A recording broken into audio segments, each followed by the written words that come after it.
कौन थी भगवान राम की बहन? जाने क्यों रामायण में नहीं हुआ उनका जिक्र।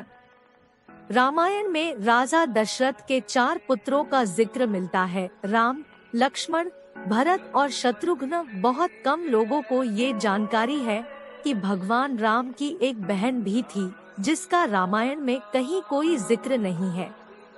आइए आज आपको बताते हैं कि भगवान राम की बहन कौन थी और रामायण में उनका कहीं जिक्र क्यों नहीं है। भगवान राम जब 14 साल का वनवास काटकर अयोध्या लौटे तो इस खुशी में अयोध्या वासियों ने पूरी नगरी को दीपों से सजाया था।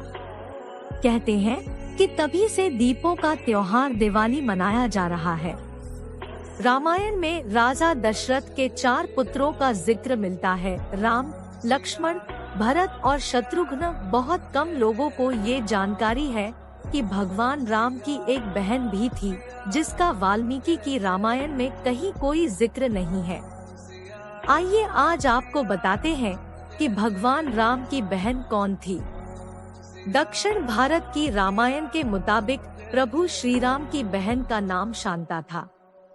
शांता राजा दशरथ और कौशल्या की सबसे बड़ी बेटी थी। शांता बचपन से ही सर्वगुण संपन्न थी। वह वेद और शिल्पकला निपुण थी।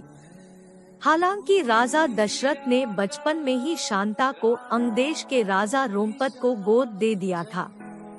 दरअसल राजा रोमपद की बहन वर्षिणी कौशल्या की बहन और शांता की मौसी थी। राजा दशरथ ने शांता को क्यों दिया गोद?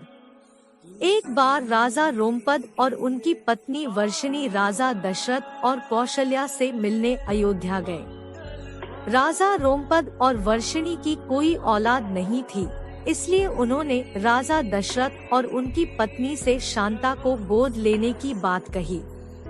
चूँकि एक कन्या होने के कारण शांता रघुकुल का सिंहासन नहीं संभाल सकती थी, इसलिए राजा दशरथ शांता को गोद देने के लिए राजी हो गए। जबकि कौशल्या अपनी बहन को दहलीज से निराश नहीं भेजना चाहती थी, इसलिए वो भी शांता को गोद देने के लिए तैयार हो गई और इस तरह शांता अंगदेश की राजकुमारी बनी।